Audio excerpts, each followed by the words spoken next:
नमस्कार, मी रत्नाकर. नागपूर समयच्या मराठी बुलेटिनमध्ये आपलं हार्दिक स्वागत. तर चला सुरुवात करूया आजच्या काही महत्त्वाच्या ठळक घडामोडींवर.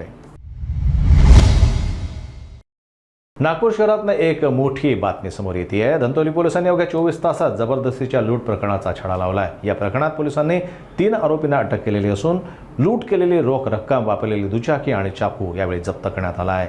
ही घटना 3 जून 2025 रोजी घडली.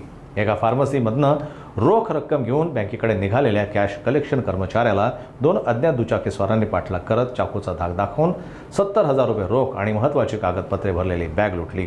घटनेची माहिती मिळताच धंतोली पोलिसांनी सुमारे 100 CCTV फुटेज तपासले आणि तांत्रिक माहितीच्या आधारे पहिल्या आरोपीला अटक केली. त्याच्याकडनं माहिती मिळाल्यावर उर्वरित दोन्ही आरोपींना अटक करण्यात आली. तपासामध्ये धक्कादायक खुलासा झाला की तिसरा आरोपी K12 फार्मसीमध्येच काम करत होता. त्याने चोरीबाबत लुटारूंना आधीच माहिती पुरवली होती. तिघांनाही 8 जूनपर्यंत पोलीस कोठडीत ठेवण्यात आलेलं आहे.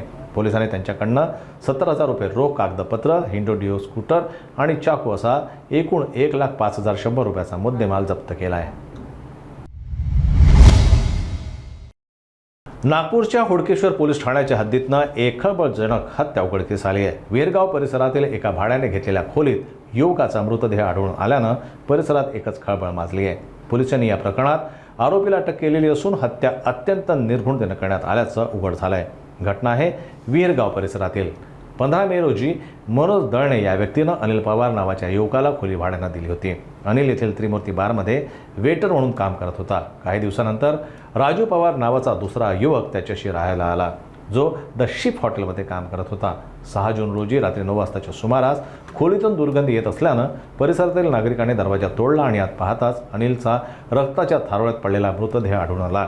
पोलीस तपासात समोर आलं की अनिलची हत्या गॅस सिलेंडर, शेगडी आणि हेल्मेटनं डोक्यावर मार करून करण्यात आलेली होती. पोलिसांनी तपास सुरू करताच लक्ष वेधलं गेलं अनिलच्या मित्र राजू पवारकडे.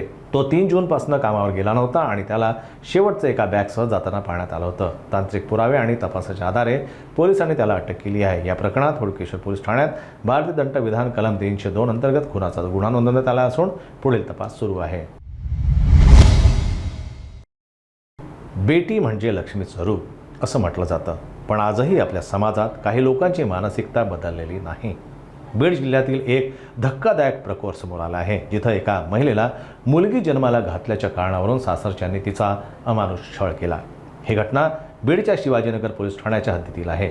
एका विवाहित महिलेला मुलगी झाल्यानंतर तिच्या सासरच्यांनी शारीरिक आणि मानसिक त्रास देणं सुरू केलं. पीडित महिलेला तब्बल 15 दिवस उपाशी ठेवण्यात आलं आणि तिला खोलीत बंद करून मारहाण देखील करण्यात आली. परिस्थिती भीषण झाली होती. कसंबसं बाळासह बाहेर पडत ती महिला थेट बीड शहरातील शिवाजीनगर पोलीस ठाण्यात पोहोचली आणि तिनं संपूर्ण प्रकाराची तक्रार दाखल केली. पोलिसांनी तक्रारीनंतर सासरच्या 4 जणांविरुद्ध गुन्हा दाखल केला आहे. या चौघांवर मानसिक आणि शारीरिक छळ केल्याचा आरोप आहे. पोलिसांकडून पुढील तपास सुरू आहे.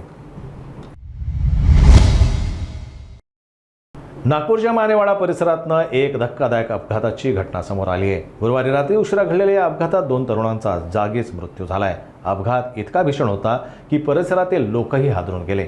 ही संपूर्ण घटना CCTVमध्ये कैद झाली आहे. घटना गुरुवारी 6 जूनच्या रात्री 12:43 मानेवाडा परिसरात घडली. नितीन राजेंद्र कटारे आणि कोमल भगवती यादव हे 2 तरुण एकाच बाईकवरून तुकडीची चौकाच्या दिशेनं जात होते. तेवढ्यात एका टेम्पोनं रस्ता ओलांडण्याचा प्रयत्न केला आणि त्याचवेळी बाईक टेम्पोला जोरदार धडकली. धडकेचा आवाज इतका प्रचंड होता की आजूबाजूचे नागरिक घटनास्थळी धावले.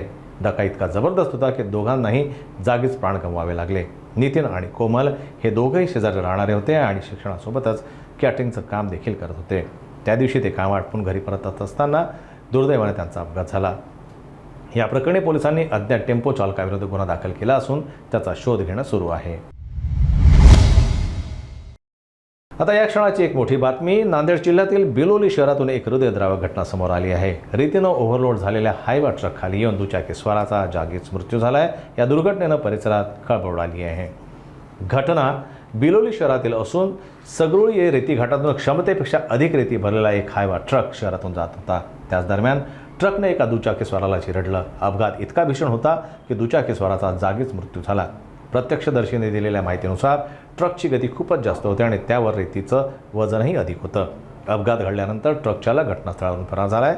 बिलोली तालुक्यात मोठ्या प्रमाणात अवैध रेती उत्खनन सुरू आहे। अशा प्रकारच्या अवैध वाहतुकीमुळे अपघातांचं प्रमाण वाढलं असून अनेक निष्पाप नागरिक आपला जीव गमावत आहे। या गंभीर समस्येकडे ना महसूल विभाग लक्ष देतो ना प्रादेशिक परिवहन विभाग। प्रशासनाच्या या दुर्लक्षामुळेच अशा घटना वारंवार घडत आहे। नागपूर समय न्यूजच्या मराठी बातमीपत्रामध्ये इतकंच। अधिक घडामोडीकरिता बघत राहा नागपूर समय न्यूज। नमस्कार।